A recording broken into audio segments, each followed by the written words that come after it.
Hey, what's going on, guys? Welcome back to the Jeremy Scott Fitness Podcast and Radio Show, coming to you on this Friday, March 1st, 2024. Hopefully, it finds you staying safe and staying sweaty all at the same time.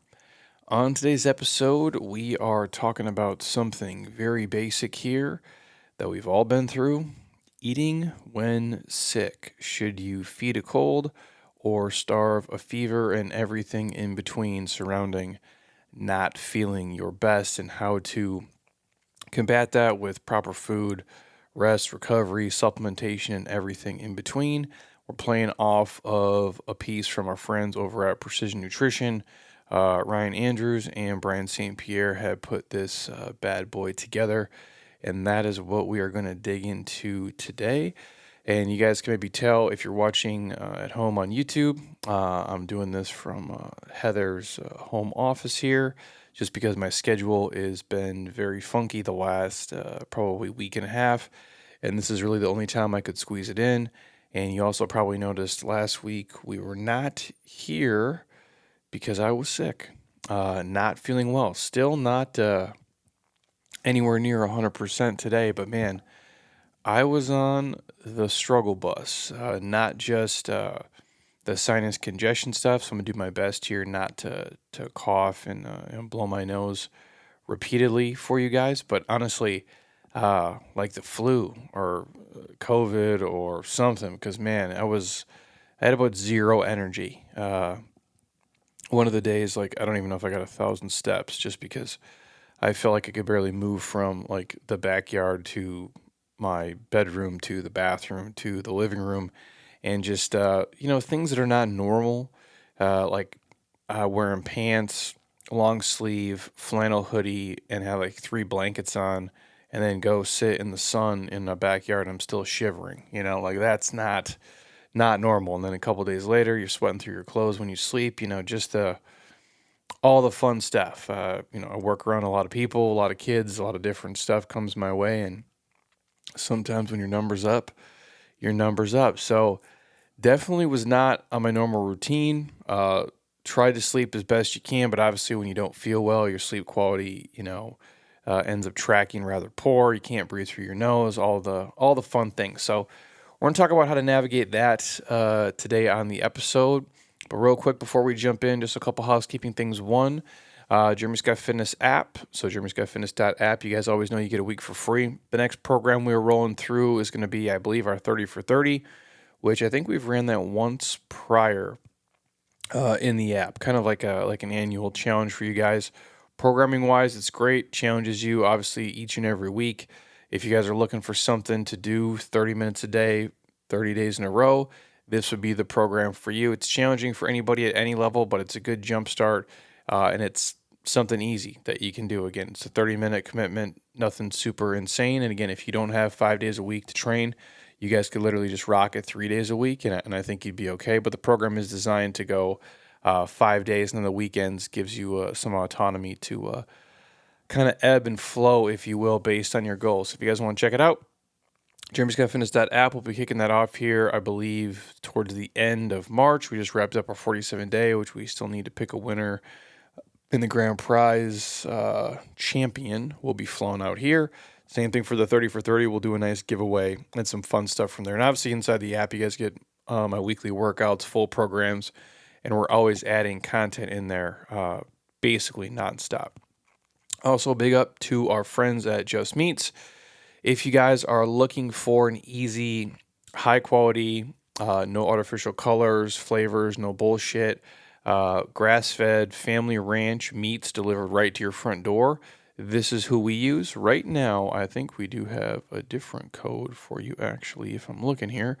You can use the code, is it JScott25? Will get you guys 25% off everything off the top, and then there's a bunch of other promos that will run inside of that as well. We actually made it last night. We did this Hawaiian chicken teriyaki, which has become one of my favorites. Again, it takes all about 2 minutes to heat up. You guys can freeze it. You can put it in the fridge. Both options work. You can add whatever veggies and sides you want to it, or if you want to go just straight carnivore, and you can eat meat, but ton of stuff in there. They have some awesome Texas brisket. They have some amazing beef teriyaki as well, which I've become a fan of. I like most of the choices. They are now doing ground beef and ground chicken and ground turkey as well. So again, if you guys want to check it out, the link will be in the show notes. I think it's just justmeats.com/discount/Jeremy's15.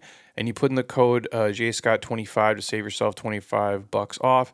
And if you have questions, just reach out and ask. Obviously, Heather and I have been making this for probably since the beginning of the year. So almost 2.5 months now at this point. And it's just an easy solution. If you're busy on the go, you got kids, you travel, but you still want high quality meats that actually taste good, they send the marinades with it as well. So just pop that in there, cook it, and you're good to go. And you guys already know the one thing I take every single day, and I never miss. Shout out to my friends at AG1. Not only did this replace my multivitamin probably 6 or 7 years ago, it's way more than that. And I'll talk about this throughout the episode in terms of just immune system and trying to keep you guys on track. Now, obviously, is it 100%? No, you're not bulletproof. Like, things will still come your way, but rarely do I get sick. And then when I do, rarely am I run down for more than maybe a day or so.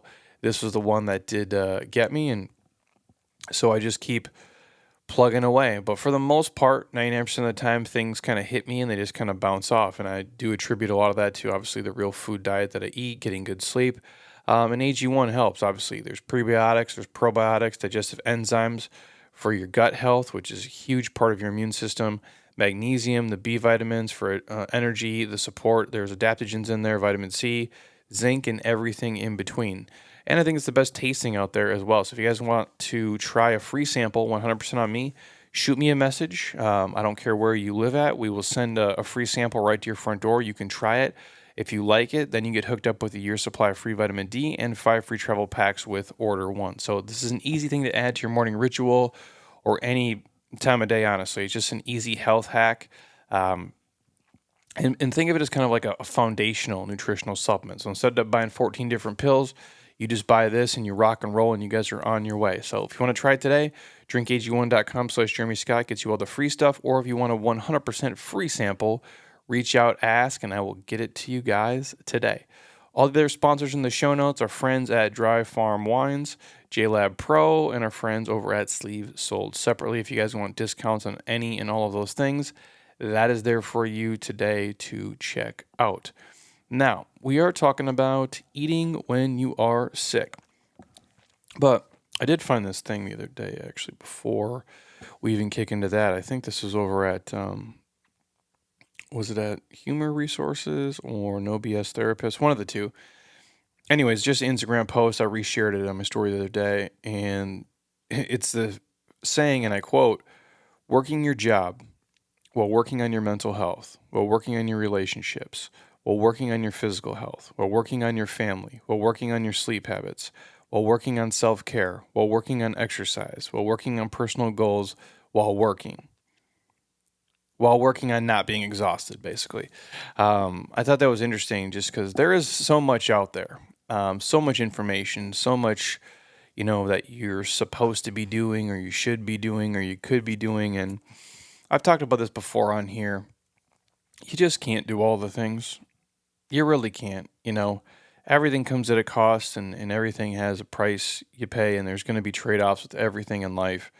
It doesn't matter if it's good for you or bad for you or somewhere in between. There's always going to be trade-offs, and you can't be all things to all people, and you can't always do everything and be everywhere and, be the great and powerful Oz to every person who comes into your life. You have to really pick your spots. And it's a lot, man. There's a lot of demand on people if you want to have a successful career or run a business or be in great shape and be a great parent and have amazing relationships, but also be physically healthy and mentally healthy and emotionally healthy and spiritually healthy. It's a lot to chew on. And I thought that was a very kind of well said and an obvious point to kind of throw out there, just because I know a lot of people feel like they should be doing more and they're not doing enough. And, at the end of the day, man, like, you can't do it all. And nobody ever has, and nobody ever will. And you just have to make the best use of your time. That makes you the happiest and the healthiest that you can possibly be. That's really all there is at the end of the day. All the other stuff is kind of just noise and kind of just bullshit. I'm not saying don't pursue goals and dreams. That's not what this is. But it's really just understanding, hey, my bandwidth is only so much. I can only do so much of this for so long before it starts to, steal from me. It's what we call in our fitness world when your fitness steals your fitness. When you're burning the candle at both ends and you're kind of robbing Peter to pay Paul, or, if I can go all day with the terms, stepping over dimes to pick up pennies. You got to really focus on the big rocks, the ones that are important to you, and kind of let everything else fall to the side. Doesn't matter if somebody else is mastering this area or doing that. That's why we don't play the comparison game. We just focus on doing the best that we can. What are the things that bring me the biggest ROI in all areas of my life? And double down and focus on those and just leave the other stuff where it lies. So, with that, we are talking about when you don't feel well. What to eat, what you can do to your diet, to your supplements to, maybe recuperate and recover faster. Um, but I guess first we'll start with just the immune system, right? Like a primer. Your immune system is this intricate, complex, amazing thing. It's what keeps us rolling. Full again, you guys. Just a reminder: if you do hear some dogs barking or something going crazy, just know I have a 14-year-old here, and I have a puppy here, and one is old and slow and quiet, and one is a psychopath little baby shark. And if you hear some disturbances, my apologies, but this is the only way this episode is getting out today. And sometimes when you work from home, that's what you get. So, the immune system. Um Basically, it's the security that stands through every part of your body. It protects you from endless germs and fungi and viruses that threaten to literally, tear your body apart and, put you in the dirt, if you will. In fact, when we eat, our immune systems um, they get into the act right off the bat. Soon as you pop food into your mouth, your immune system is rocking and rolling. I mean, again, some of you guys might not know your saliva actually contains powerful antimicrobials um, that help you kind of like as your front line of defense. They're basic. Any germs that sneak past your saliva are going to be confronted with a much more gangster barrier, your stomach's hydrochloric acid.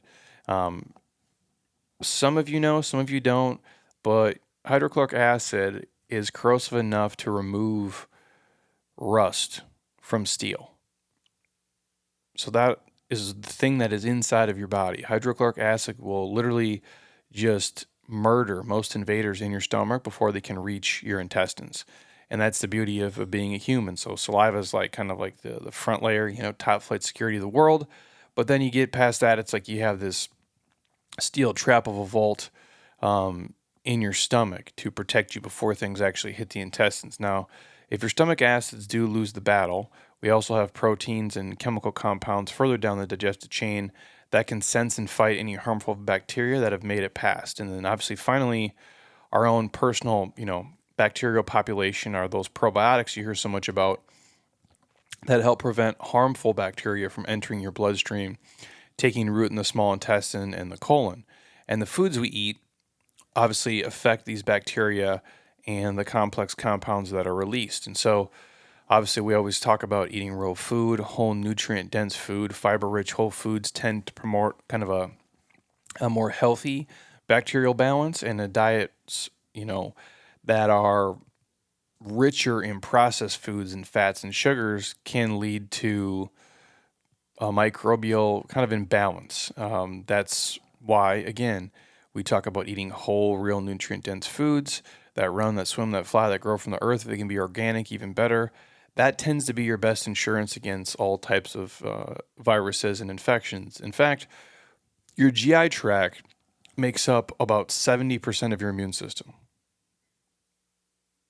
Think about that. Your GI tract, so your digestive tract, if you want to think of it as your stomach, your intestines, your colon, makes up about 70% of your immune system, the thing that keeps you healthy. And so understand that what we eat dramatically affects the immunity in our body on so many levels. Now, If we talk about eating and immunity, if your diet is shit and lousy, you'll get sick more often than somebody who eats a healthier diet. That's pretty much how it rolls. Now, obviously, there's going to be outliers here, and bad things happen to good people, and sometimes food poisoning and luck of the draw will roll your way. But overall, generally speaking, if your diet is trash, you'll be sick more than somebody who eats a healthier diet.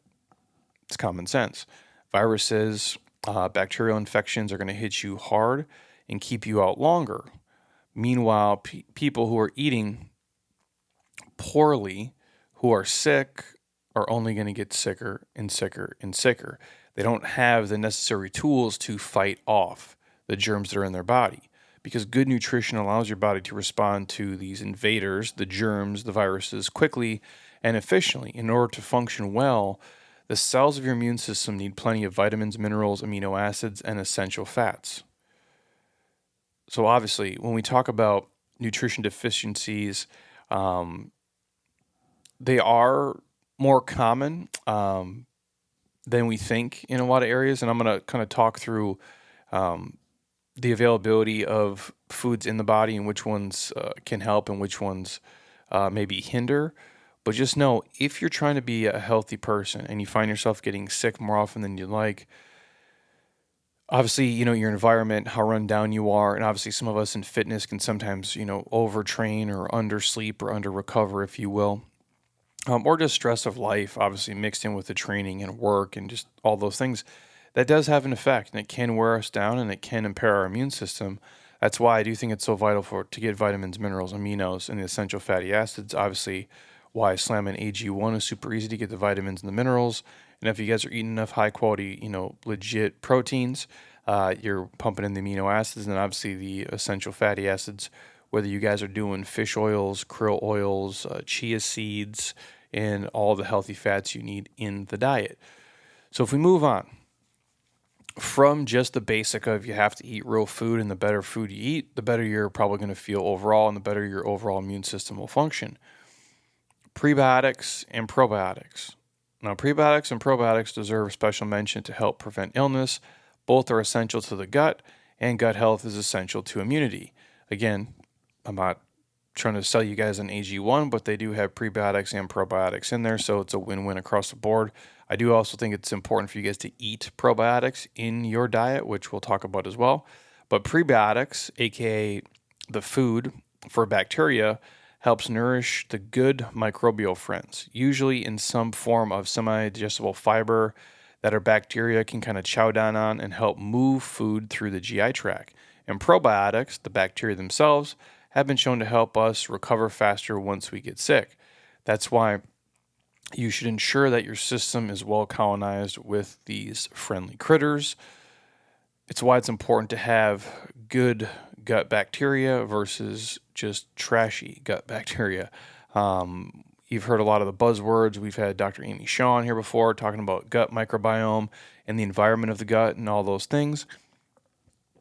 If you want to break it down in specifics, the best whole food sources of prebiotics would be things like vegetables, asparagus, garlic, artichokes, leeks, onions, barley, beans, oats, potatoes. For fruits, you're talking apples, bananas, berries, citrus, kiwi, and fats, we're talking flax seeds and chia seeds. Those would all be in kind of the prebiotic category. And the best whole food sources for probiotics, you're looking at like real dairy products. So your yogurts, the cheeses, the kefir with live and active cultures, fermented vegetables, the things like pickles. Grillo's makes great pickles. They're probably our favorite here. Sauerkraut, the kimchis. If you're looking at fermented soy, if you're a soy person, a miso, tempeh. And then obviously miscellaneous things like soy sauce and wine do tend to have probiotics in them as well. So I do think it's important to have proper supplementation around obviously the diet, but getting probiotics from food, if you're healthy and you're focused on it, I would aim for 1 to 2 servings of probiotic-rich foods each day. If you're hoping to prevent,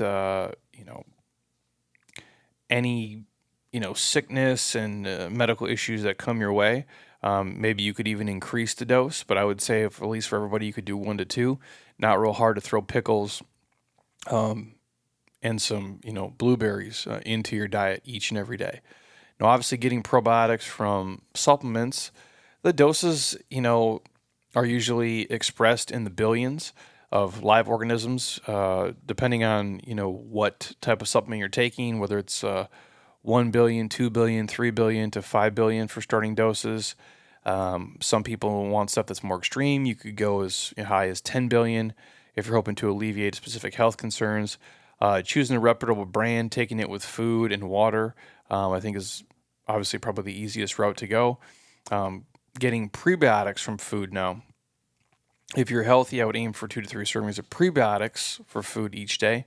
So again, you can mix and match these as well, you guys. But I think from probiotics, if you get 1 to 2, and prebiotics like 2 to 3, super simple. So if I went through my day, what does that look like? Well, if I'm doing oatmeal, boom, oats are in there.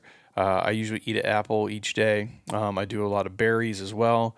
I do chia seeds every single day. I try to throw the Grillo's pickles in as well. And then the vegetables we tend to eat here: Brussels sprouts, asparagus, cauliflower, and I am a potato fan as well. Depending on what's going on in my day in my diet, I'll throw those bad boys in on top of that. So if we are talking about just from food, prebiotics, 2 to 3 servings a day, I think would be ideal. If you're getting prebiotics from like a supplement, taking 2 to 4 grams per day can help feed a healthy gut and keep things balanced. I think supplementing with both pre and probiotics at the same time might be a good idea for most people. Um, for a lot of people, if you're really going to switch things up and you've never really focused on prebiotics or probiotics, it is possible at first you don't feel better. You may actually feel worse since the bacteria does release toxins. But ride it out for a few days, see what happens, and you should be rocking and rolling. Obviously, I'd be cautious out there. Again, this is not medical advice. This is just a dude who in a warehouse who does fitness and talks about health and nutrition for a living. There is immune compromised people who can get infections from probiotics and the microbes. So people who are taking immunosuppressing drugs, receiving radiation, chemo, you're in the hospital, these types of things. So obviously, always check with your doctor before you start any type of new supplement or diet, exercise, fitness regimen. Now, to eat or not to eat, that is the question here. Well, depends. And we'll talk about how there's no perfect answer here later on, but obviously, whole nutrient dense foods with prebiotics and probiotics go a long way from protecting you from viruses and bacterial infections. Um, but even the healthiest diet can't ward off every single illness that comes your way, albeit I'm living proof of it, still feeling like a bag of shit as I talk to you guys today. But if you do get sick, you do obviously want to recover faster. And so, should you feed a cold and starve a fever, as the famous saying goes? There's no definitive answer, but there is a small study that did find that eating helps combat a cold virus and fasting allows the body to fight fever related infections.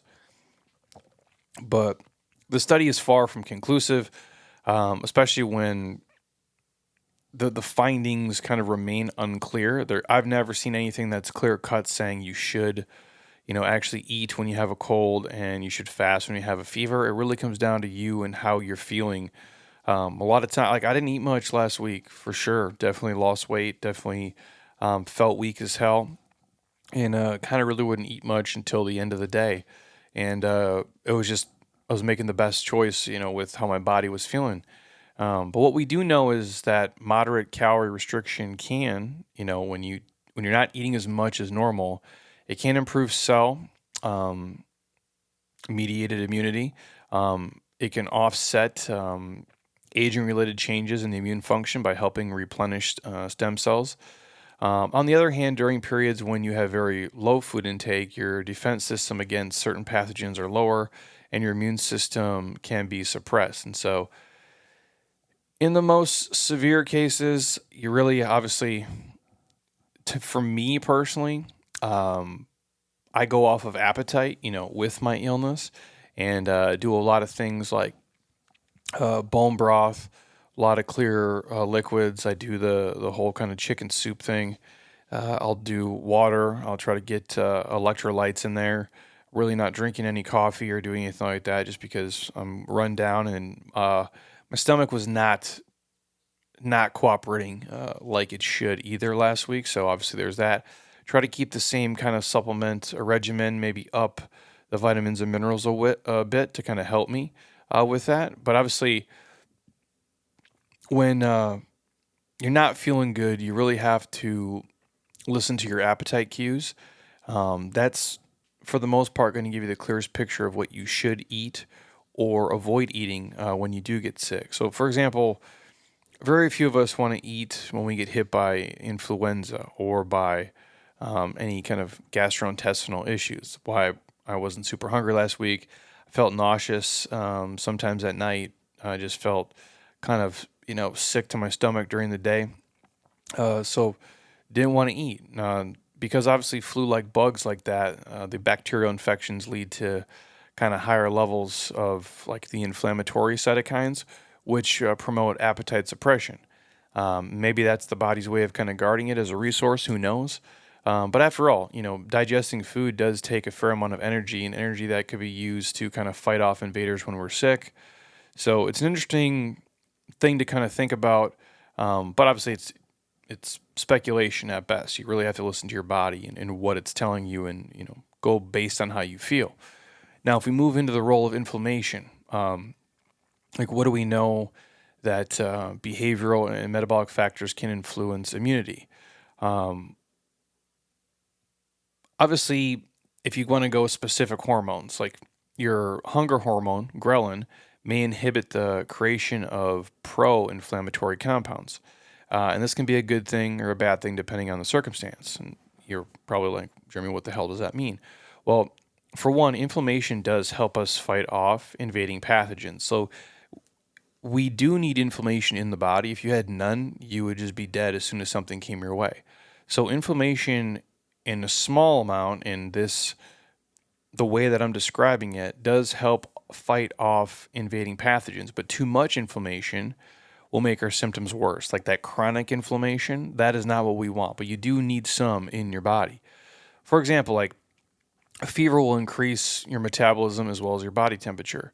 This in turn improves your body's chances of fighting off a bug, speeding it up through the process. At the same time, a fever can also dehydrate you, which makes it harder to move pathogens through the body.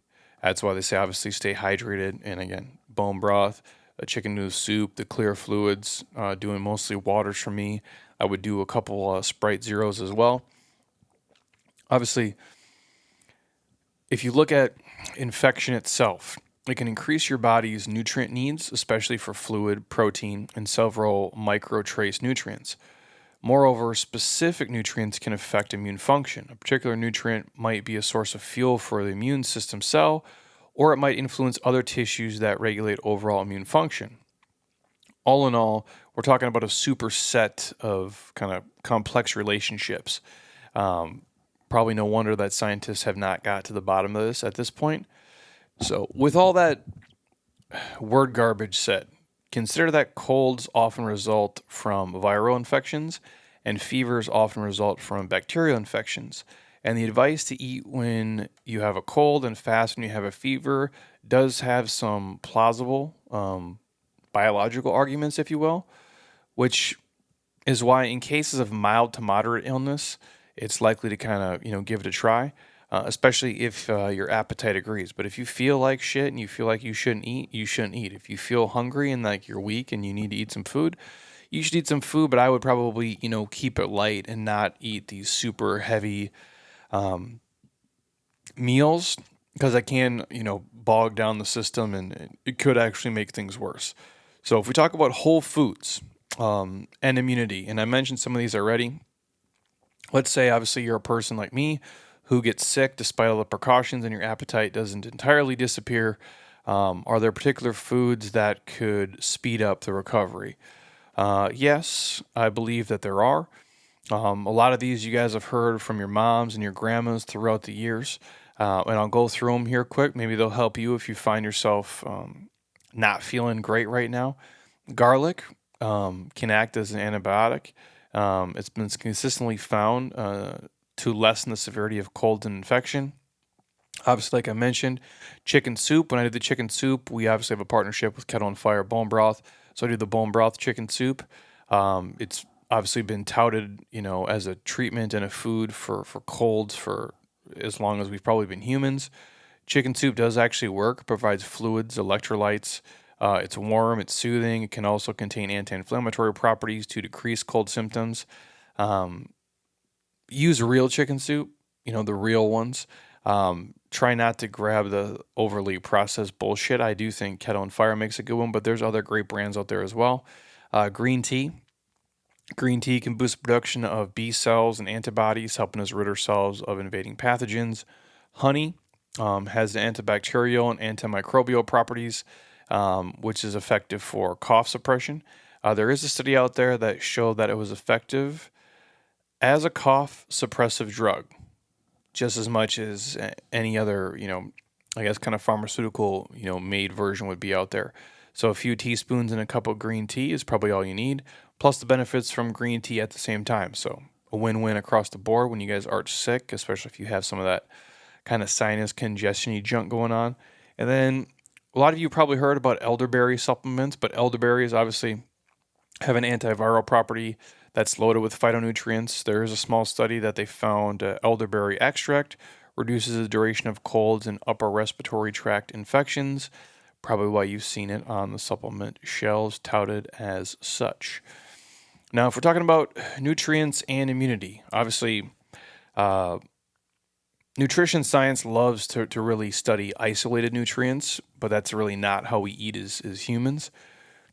We know focusing too much on the details can sometimes lead people to forget the bigger picture.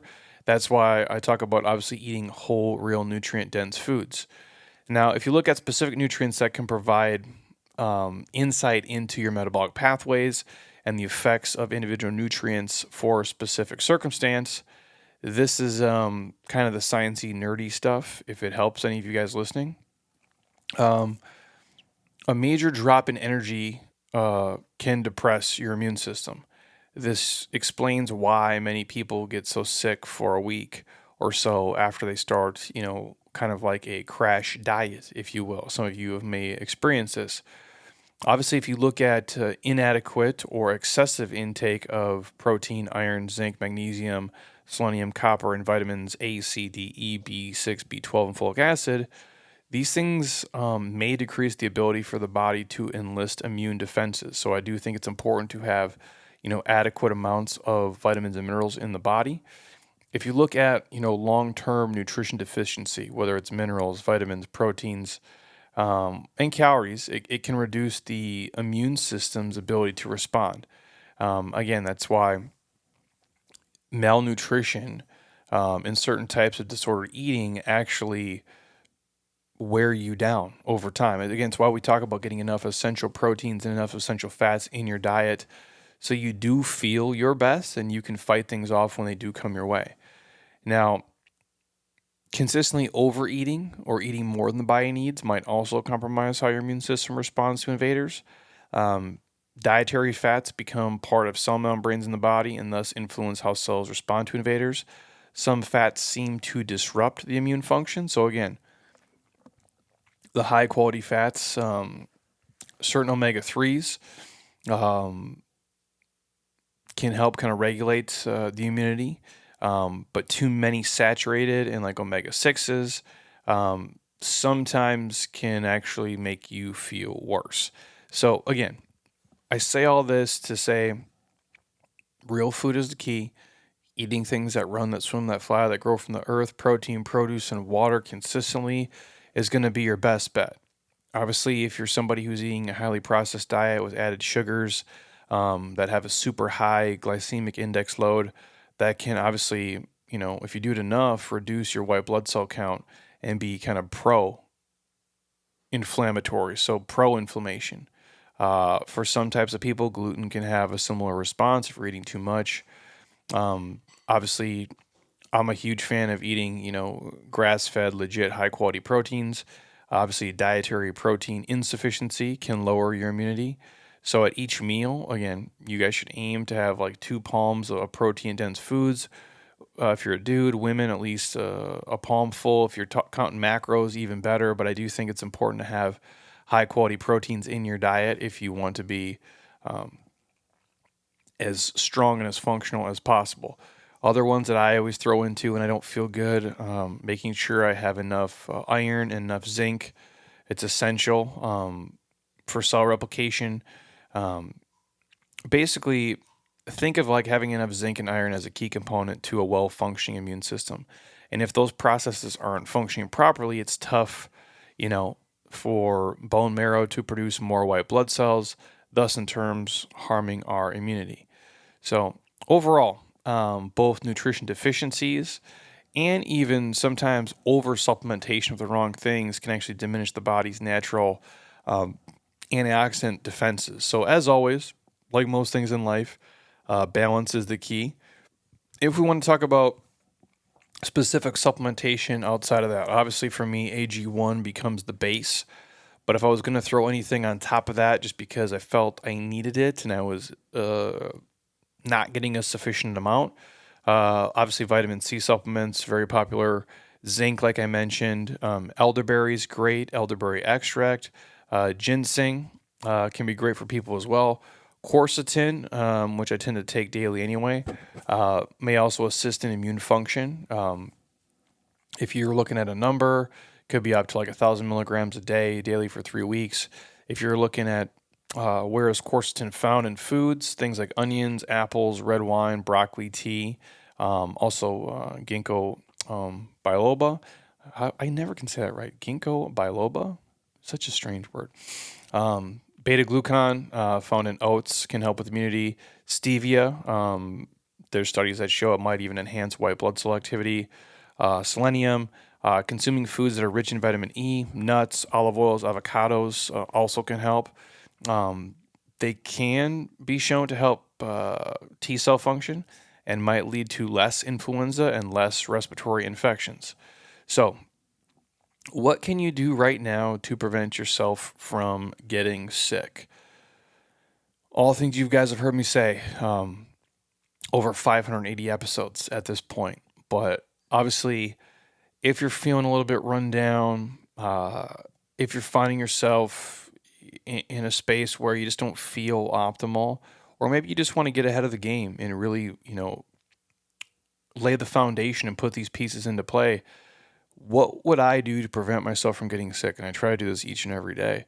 Avoid over or under exercising. I'm much better doing this now than I was years ago. I don't really under exercise. I never over exercise anymore, and I do the best I can. Like if we go in this week and do a Sunday Metcon, this is going to be like a 50% day for me. I might even just walk with a ruck pack, honestly. I didn't go last week at all. I really couldn't exercise. I did some basic mobility and rolling, but man, my body just was beat to shit, and I didn't want to make it worse. And I'm like, what's the point of training when you're not building anything and you're literally just going to break your body down more and more and more. It needs the energy to repair and to recover. So you have to avoid over and under exercising. You also have to avoid over and under eating. You can't eat too little.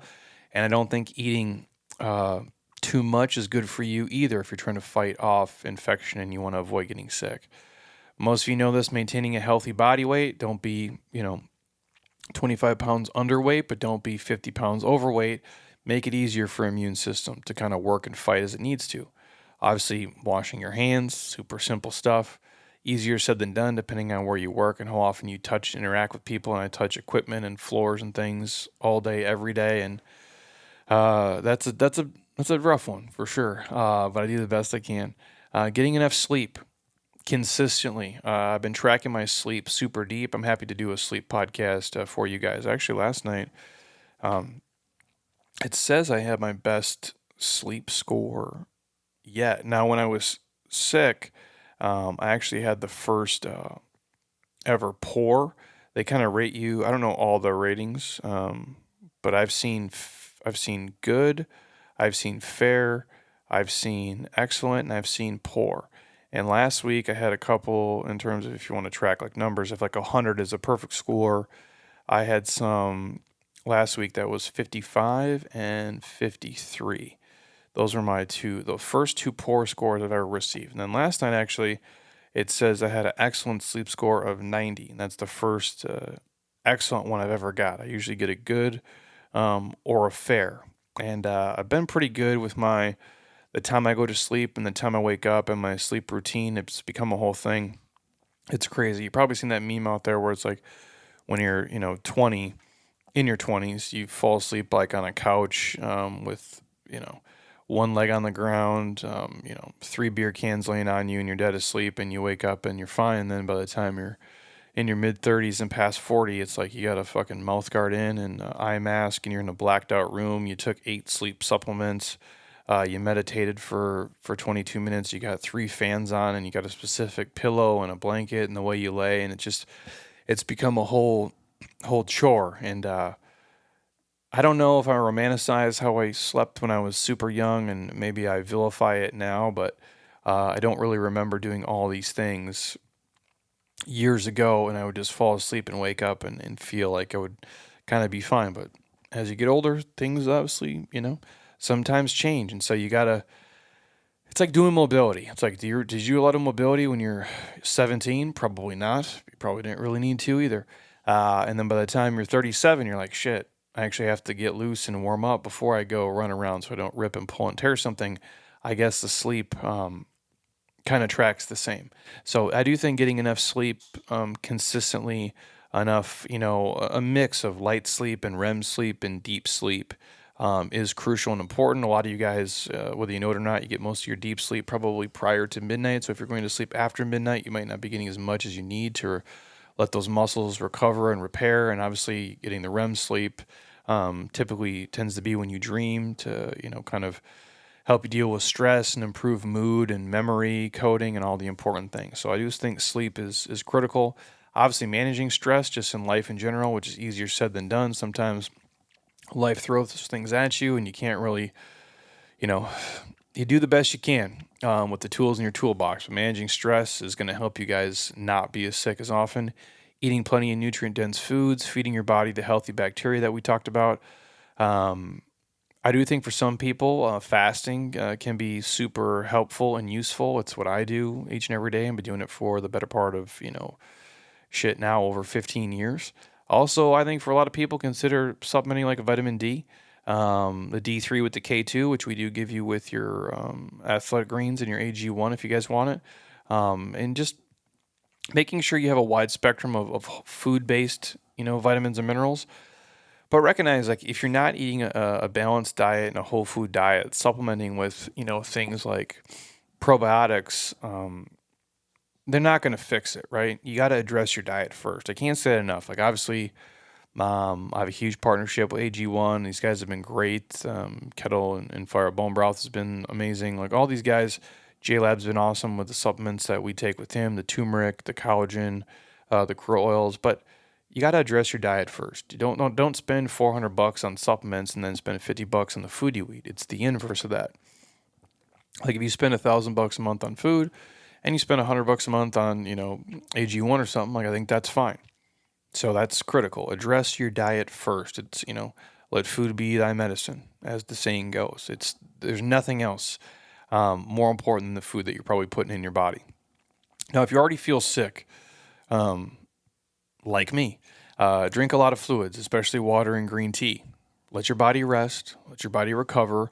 Focus on immune boosting foods. Supplement as you need to, and use the immune boosting supplements to help your body, again, on top of what you guys are eating. And if you're hungry and you can't eat, that's when, the liquid nutrition does come in handy. But in the end, no matter how you're going to manage your nutrition, your exercise, your sleep, and your stress, you're going to get sick sometimes. We all do.